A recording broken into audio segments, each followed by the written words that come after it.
Se tem alguém na Bíblia que tinha todos os motivos para viver ansioso, agitado e emocionalmente destruído, esse alguém era Paulo.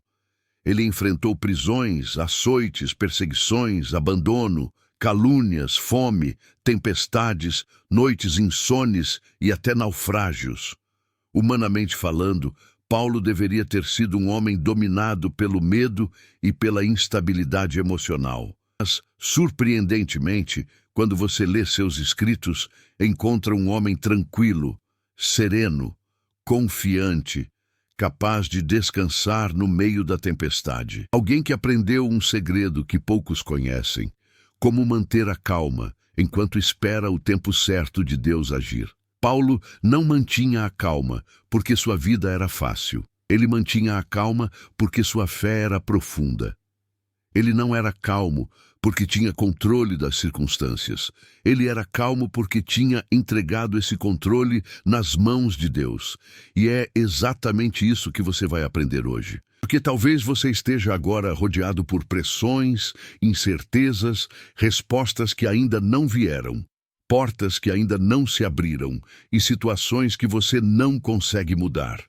Mas se você aprender o que Paulo aprendeu, você pode manter a calma mesmo quando nada ao seu redor parece favorável. Hoje vamos ver alguns princípios bíblicos e práticos que explicam como Paulo ficava calmo e equilibrado em tempos difíceis. E como você pode fazer o mesmo em qualquer área da sua vida: emocional, espiritual, familiar, financeira ou profissional. Uma das cenas mais impressionantes da vida de Paulo é o naufrágio narrado em Atos 27. Durante dias, o navio é sacudido por uma tempestade tão violenta que os marinheiros perderam toda a esperança de sobreviver. O texto diz que por muitos dias não apareceu sol nem estrelas.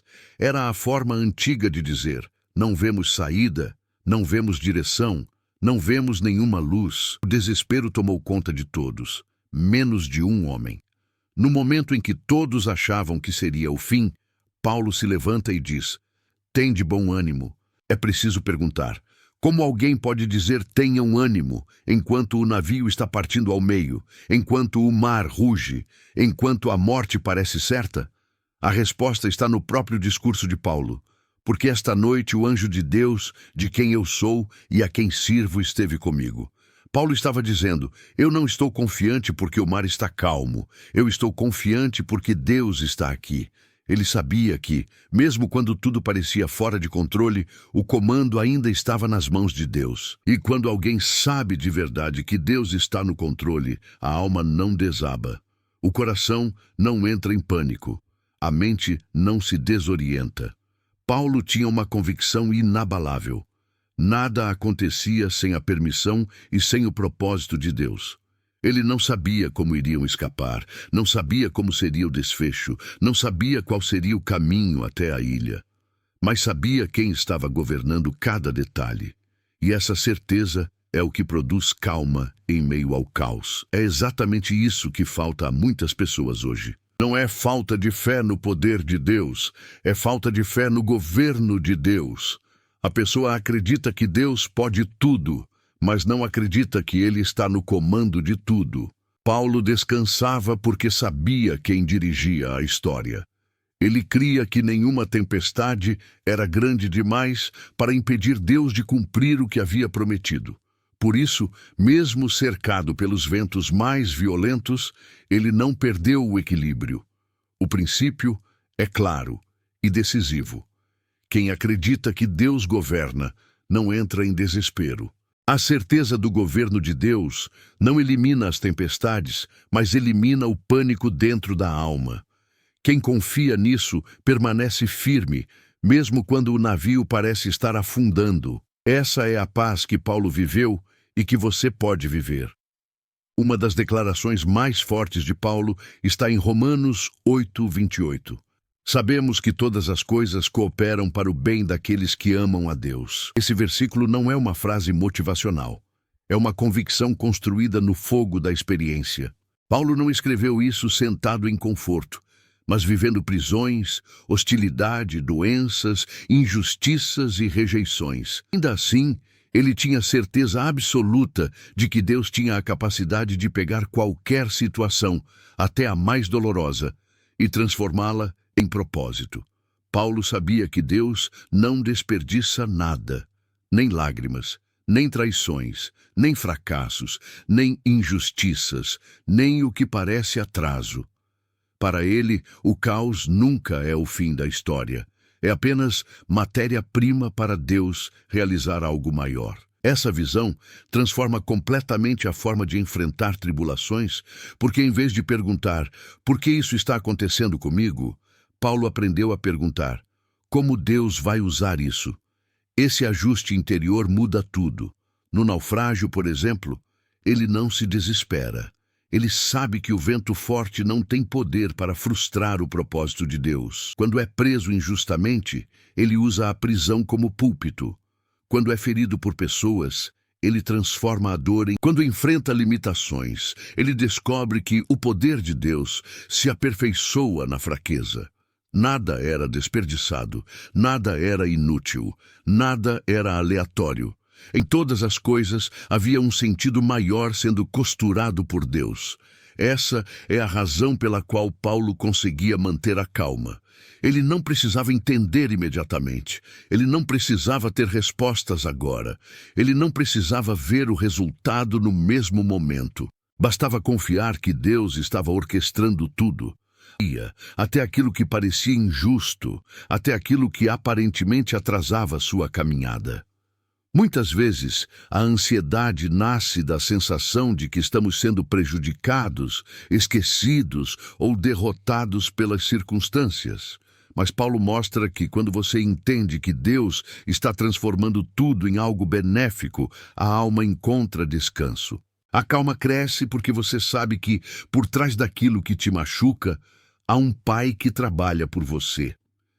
Esse é o princípio que sustentava Paulo. A calma cresce quando você acredita que Deus aproveita até o que te fere. Quando essa fé se torna real, você não apenas suporta o processo, você cresce nele.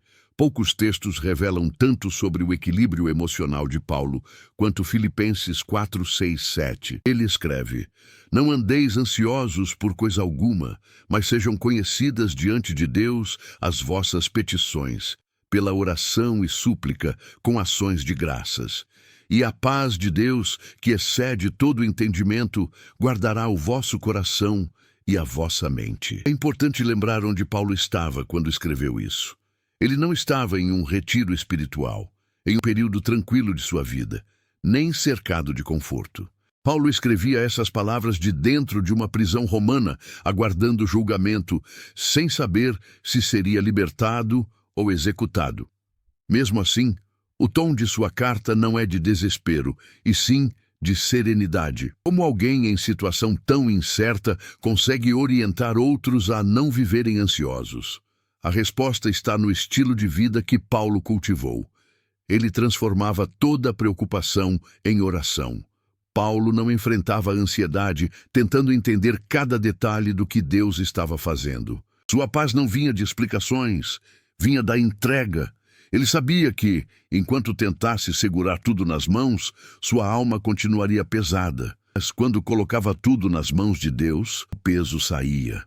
A ansiedade nasce quando o coração tenta carregar o que não consegue controlar.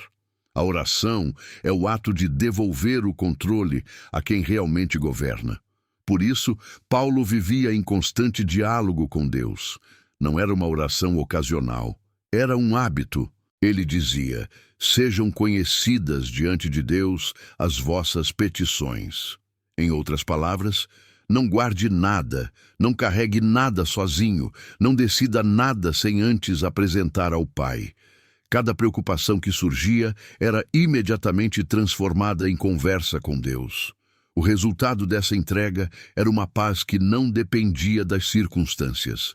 Paulo descreve essa paz como algo que excede todo entendimento, ou seja, é uma paz que não faz sentido para quem olha de fora. É a calma de alguém que não encontrou a solução, mas encontrou um lugar para descansar enquanto a solução não chega. E então surge o princípio que define esse estilo de vida. Quem ora menos se desespera mais. Quem entrega tudo, descansa. Paulo descobriu que orar não muda apenas situações, muda o coração. A oração não apenas resolve problemas, ela guarda a mente e acalma o espírito. Por isso ele conseguia permanecer firme, equilibrado e sereno, mesmo dentro de uma prisão. Entregar é o caminho para descansar. Paulo sabia que a batalha pela calma não se vence apenas no campo das emoções. Ela se vence principalmente no campo dos pensamentos.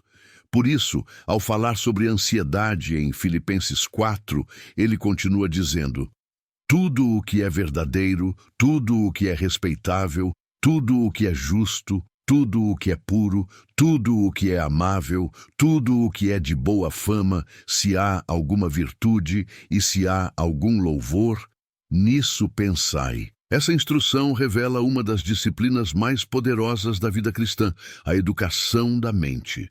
Paulo sabia que a mente não permanece neutra. Se você não a direciona, ela se perde. Se você não a disciplina, ela te domina.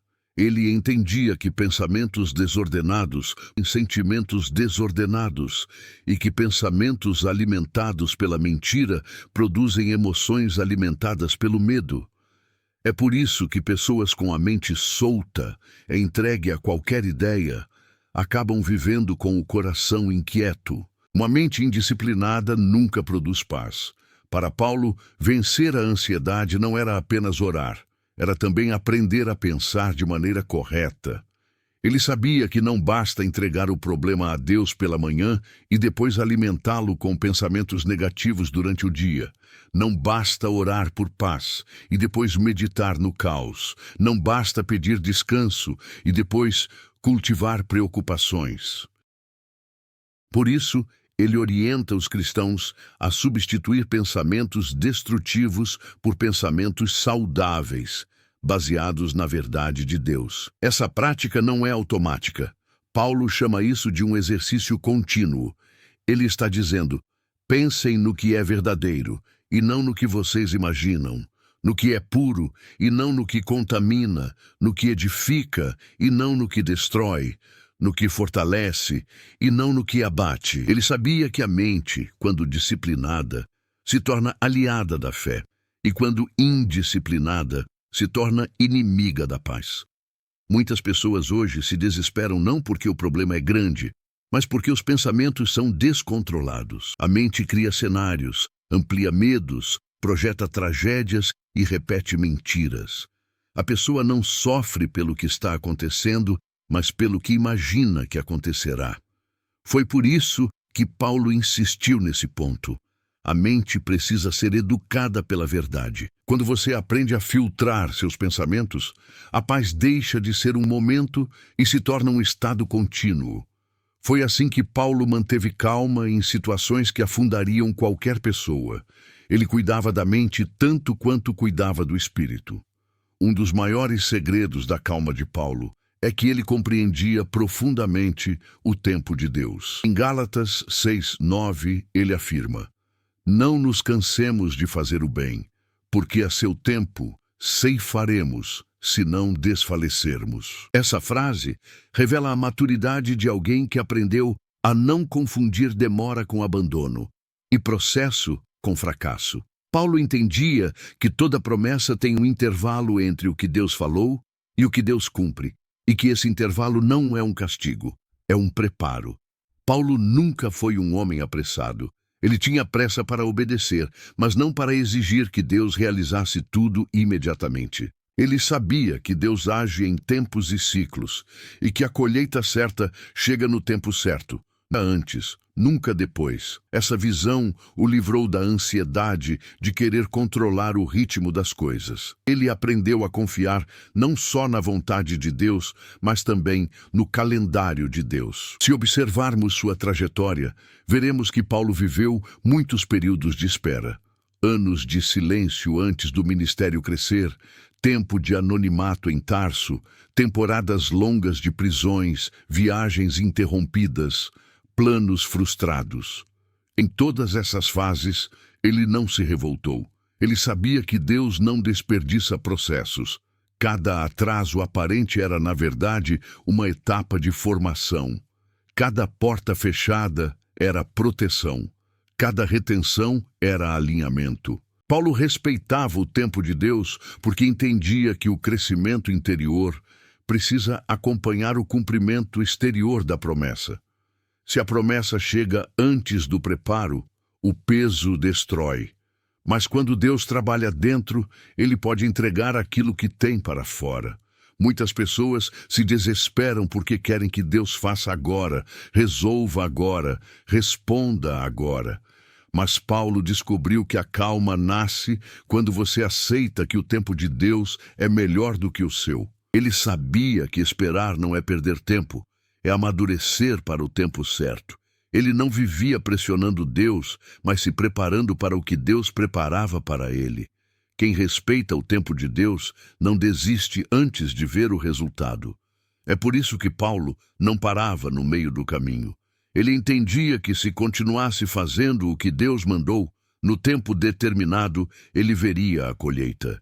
Isso traz descanso, equilíbrio e perseverança. Quando você entende que Deus administra o tempo com perfeição, o coração para de se precipitar e aprende a caminhar com serenidade. Poucos textos revelam tanto sobre a mente de Paulo quanto Filipenses 3, 13 e 14. Esquecendo-me das coisas que ficaram para trás e avançando para as que estão diante de mim, prossigo para o alvo. Essas palavras mostram um princípio central na vida de Paulo.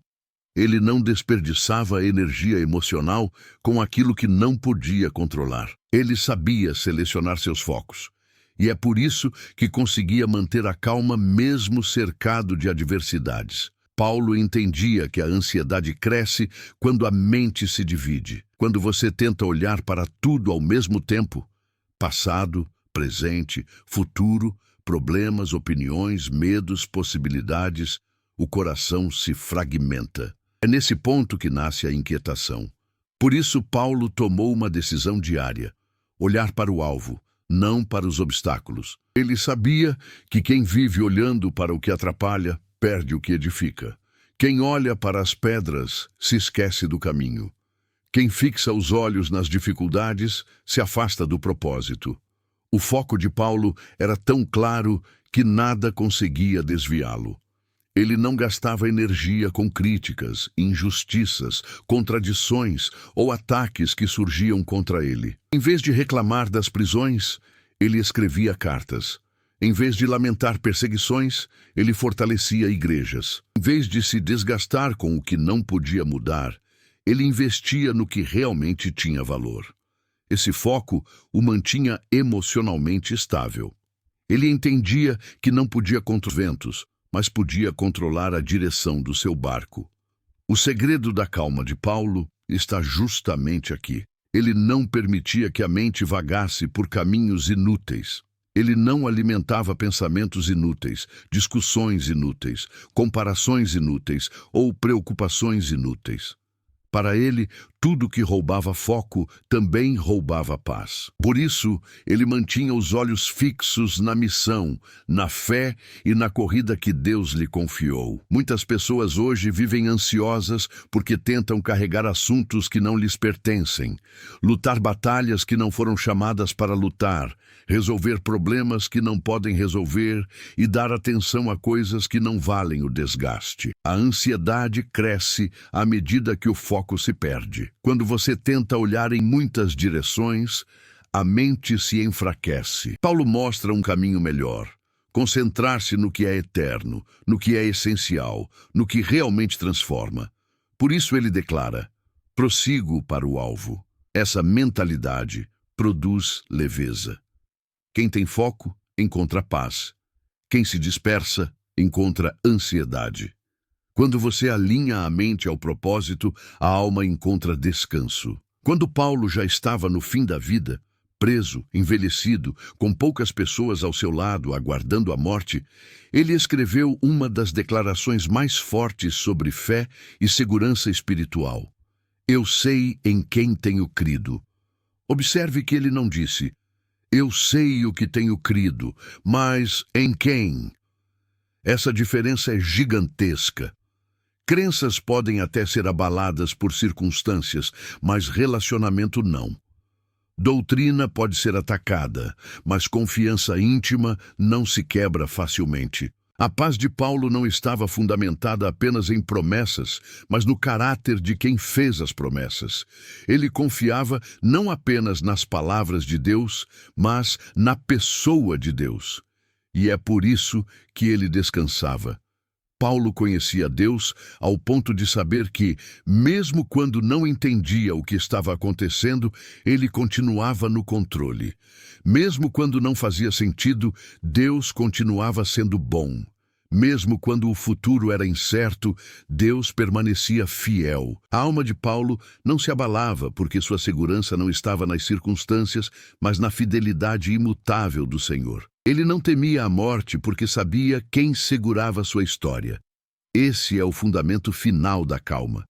Não é uma técnica, não é uma fórmula emocional, não é uma estratégia de autocontrole, é um relacionamento profundo. É por isso que pessoas que conhecem muito sobre Deus ainda podem viver ansiosas, mas pessoas que conhecem Deus de verdade, experiências, presença e caminhada, aprendem a repousar. Paulo descansava porque sabia que estava nas mãos de alguém maior do que o seu sofrimento. Ele sabia que nada pegava Deus de surpresa, que nenhum perigo escapava dos olhos de Deus e que nenhum futuro era incerto para aquele que já estava lá. A confiança dele vinha da certeza absoluta de que Deus nunca perde o controle, nunca falha, nunca abandona e nunca se contradiz. Por isso ele podia dizer, mesmo em cadeias, estou tranquilo, porque sei quem cuida de mim. O princípio é simples, mas profundo. Quanto mais você conhece Deus, menos você teme o futuro. Porque quem conhece o caráter de Deus, aprende a descansar. Não por falta de problemas, mas por convicção de cuidado. Paulo não nasceu calmo. Ele se tornou calmo. Ele não tinha uma vida fácil, tinha uma vida focada. E ao observar seus passos, percebemos que sua paz não veio de sorte, mas de decisões espirituais diárias. Entregar tudo em oração, disciplinar a mente, respeitar o tempo de Deus, manter o foco no propósito e, acima de tudo, confiar profundamente no Deus que cuida. A boa notícia é que essa mesma paz está disponível para você. A calmaria de Paulo não era exclusiva, era fruto de uma fé madura e praticada. E se você aprender a caminhar pelos mesmos princípios, também encontrará descanso em meio às batalhas, esperança em meio aos atrasos e paz em meio às tempestades. Porque a verdadeira calma não vem de esperar menos problemas, mas de conhecer mais a Deus. Se o vídeo te ajudou, me diz nos comentários e também se inscreve no canal, ativa o sino das notificações e deixa o seu like. Até o próximo vídeo.